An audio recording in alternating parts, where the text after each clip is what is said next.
Peut-être toi qui m'écoutes, tu n'es pas croyant, tu ne penses pas que Dieu existe. Et pourtant, j'aimerais tellement qu'au moins une fois dans ta vie, tu puisses écouter ce message jusqu'au bout. Tu sais, pour croire que ce monde, dans sa beauté, dans sa complexité, s'est fait juste par le fait du hasard, nécessite beaucoup, beaucoup de foi. On dit que, voilà, vous avez la chance, vous avez la foi, mais je pense que ceux qui existent, une intelligence derrière tout ce qui existe et ont beaucoup plus de foi que moi. Et donc, je voudrais juste partir de ce présupposé que derrière tout ce qui existe, cette nature, il existe une intelligence divine qui a orchestré, amené à l'existence toute chose. Et cette intelligence provient d'un être qui est notre créateur, nous a donné l'existence. Et ce créateur essaie depuis des milliers d'années de nous adresser un message, une invitation. Et je voudrais te demander, as-tu entendu l'invitation de ton créateur? Et si tu l'as entendu, qu'as-tu répondu? Alors, vous allez me dire, mais cette invitation, elle consiste en quoi? Eh bien, notre Créateur, son invitation consiste à nous appeler, à t'appeler, à revenir vers lui. Quand on lit la Bible, de la première à la dernière page, on voit constamment, dans tous les livres bibliques, cet appel de Dieu à l'être humain, adressé à l'être humain, en lui disant « Reviens à moi ». Mais il ne lui demande pas juste de revenir à lui, voilà, un petit peu, mais il lui dit « Revenez à moi de tout votre cœur ». Alors pourquoi revenir à Dieu? D'abord parce que c'est la chose juste à faire, c'est lui qui nous a donné la vie, c'est lui qui nous a placés dans cet univers, c'est grâce à lui que nous pouvons nous mouvoir, que nous pouvons respirer. Il est donc juste il est dit qu'un âne connaît son maître, un bœuf connaît son étable, il est juste que l'être humain puisse aussi connaître celui qui lui a donné la vie et puisse lui manifester aussi de la reconnaissance. Mais aussi, revenir à notre Créateur, c'est une invitation qui nous est adressée pour notre bien. On le voit que l'humanité est prise par la folie, que tous les jours, se passent dans ce monde des choses qui ne devraient pas se passer. Il y a quelque chose qui ne tourne pas rond, la société ne tourne pas rond, il y a trop d'injustice, il y a trop de violence, il y a trop de choses horribles qui se commettent sur cette terre. Et donc, ça nous renvoie un signal que quelque chose ne fonctionne pas. Et c'est pas une question de parti politique, c'est pas une question d'idéologie humaine, c'est beaucoup plus profond que ça. L'homme est comme une brebis perdue.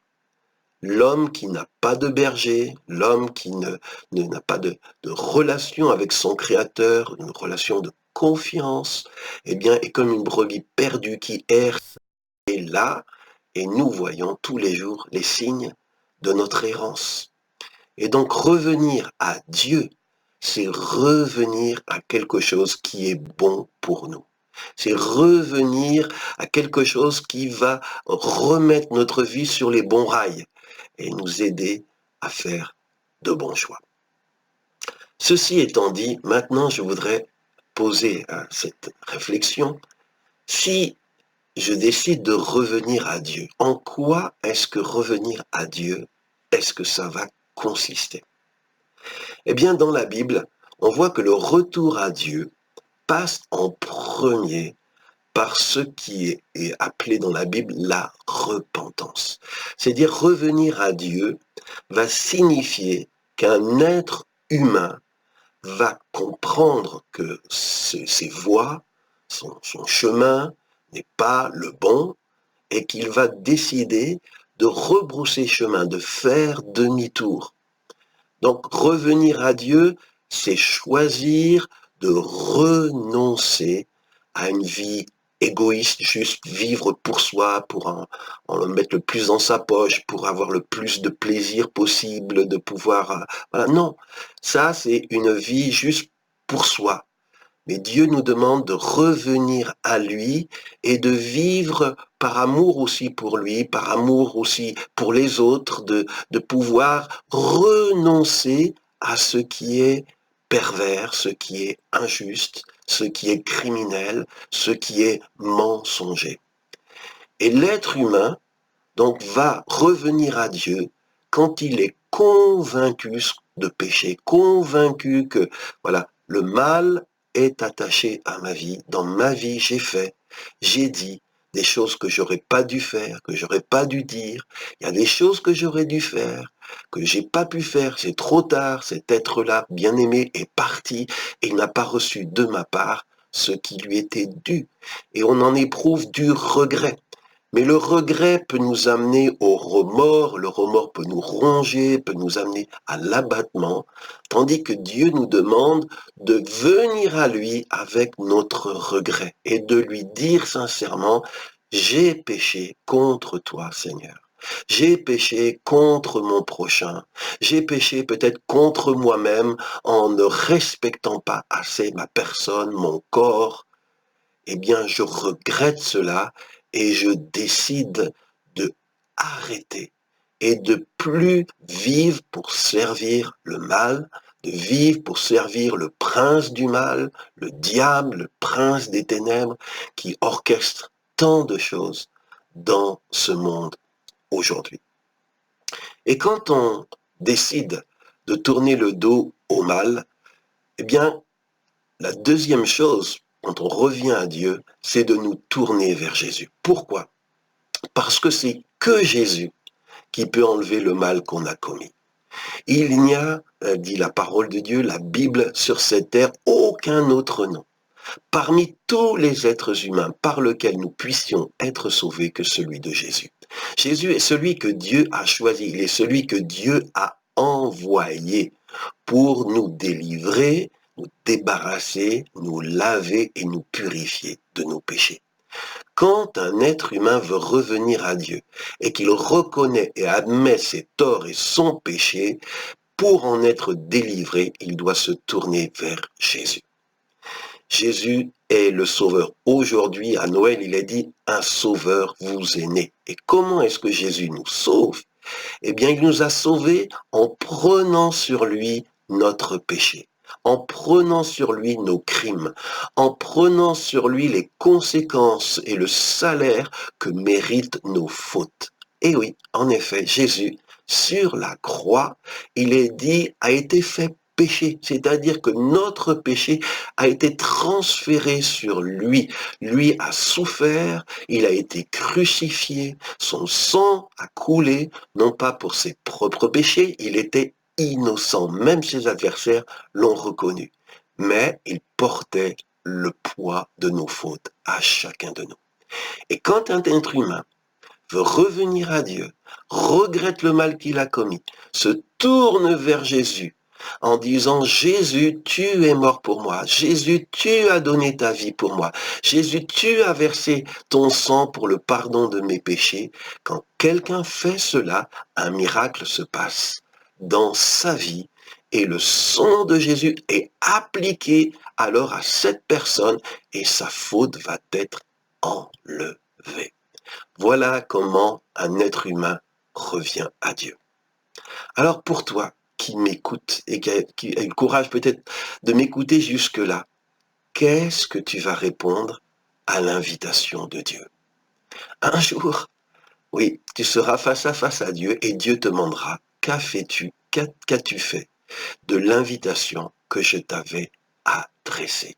Alors nous avons un double choix, soit continuer ainsi, ni Dieu, ni maître, je continue à vivre pour moi, à faire ce qui me fait plaisir, à faire ce qui me semble bon dans la vie, voilà. Je me préoccupe pas de plaire à Dieu, je me préoccupe pas d'obéir à ses commandements, de tenir compte de ses conseils, ou alors, je décide que ça suffit, et maintenant, je veux vivre une vie qui est en conformité qui est en harmonie avec les désirs de mon Créateur.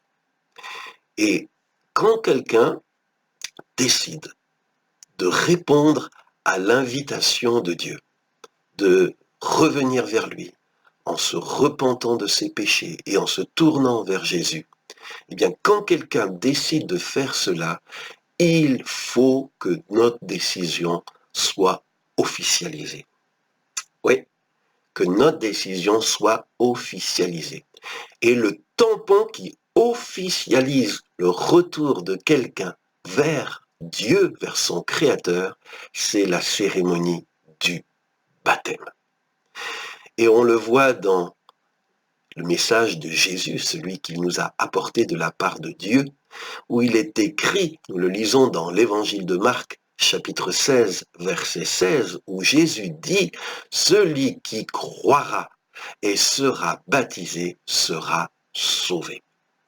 Donc pour Jésus, quand quelqu'un se repent de ses péchés, quand quelqu'un se tourne vers Jésus, croit dans son sacrifice sur la croix, eh bien, quand quelqu'un fait cela, il faut que cette foi, cette repentance soit officialisée par un tampon qui est le baptême. Le baptême, c'est comme un sceau sur notre décision que oui, nous avons choisi de revenir de tout notre cœur vers notre Créateur. Et dans le baptême, eh bien, il y a un double aspect qui traduit exactement ce que veut dire revenir à Dieu. La première chose, quand quelqu'un va être baptisé, on va immerger cette personne dans l'eau. C'est le mot baptizo en grec, et d'ailleurs c'est de là que vient en français le mot baptême. Et quand on plonge la personne dans l'eau, eh bien on signifie que pour cette personne, le choix de suivre le mal, de suivre les mauvais désirs de son cœur, c'est fini. Cette personne renonce à une vie de péché, à une vie au service de ce qui est mauvais. Il décide d'enterrer ce choix de vie pour un autre choix, qui est quand on sort la personne de l'eau, on signifie que maintenant que cette personne est morte au péché, elle va revivre, mais revivre pour un choix de vie différent, qui est de suivre Dieu, d'honorer Dieu, d'aimer son prochain, de vivre comme notre Créateur a toujours souhaité que ces créatures humaines vivent. Alors, je ne sais pas pour toi qui m'as entendu, si tu as compris que Dieu t'envoie une invitation à laquelle il te demande de répondre. Je ne sais pas quelle réponse tu as donnée à cette invitation. Et si tu as dit oui à son invitation, je ne sais pas si tu as reçu le tampon officiel du baptême sur ta décision. Et je voudrais t'encourager. C'est important. Si tu n'as pas été baptisé, mais que tu t'es repenti et tu as cru, alors va voir ton pasteur, va voir ton église et demande le baptême. Car Jésus a dit, celui qui croira et sera baptisé sera sauvé. Alors cela veut-il dire que si je ne suis pas baptisé, je suis perdu? Non. Il est dit, la suite du verset dans Marc 16, verset 16, il est dit, celui qui ne croira pas ne sera pas sauvé. Donc c'est l'absence de foi qui fait qu'on est perdu, l'absence de confiance de notre part dans le Sauveur que Dieu nous a envoyé. Mais il n'empêche que la volonté de Dieu, le désir de Dieu, et si tu veux faire sa volonté, il te faut obéir à son commandement, c'est que ta foi, ta repentance, ta foi doit être suivie par le sceau du baptême. Je prie dans le nom de Jésus. Que Dieu te bénisse. Je prie dans le nom de Jésus qu'il y ait beaucoup d'êtres humains avant que vienne le temps où Dieu va rassembler tous les êtres humains et nous serons jugés en fonction de la décision que nous avons prise par rapport à son invitation. Je prie que beaucoup d'êtres humains puissent prendre la décision de revenir à Dieu. C'est la plus grande, la plus importante de toutes les décisions que tu pourrais être amené à prendre. Je prie que Dieu te bénisse et je voudrais te dire que chaque mercredi, chaque vendredi, sur cette page, je poste un nouveau message. Tu es le bienvenu de te connecter, d'écouter, de partager. Tu peux aussi t'abonner à cette page Facebook ou à la chaîne YouTube. Et je prie vraiment que Dieu fasse un miracle dans ta vie, que tu puisses renoncer à ton cœur, peut-être qui était endurci, cœur de pierre, et que ton cœur devienne un cœur de chair, un cœur sensible aux choses de Dieu, et que tu ne vas plus résister à sa parole, mais la laisser changer ta vie. À bientôt donc, que Dieu vous bénisse. Au revoir.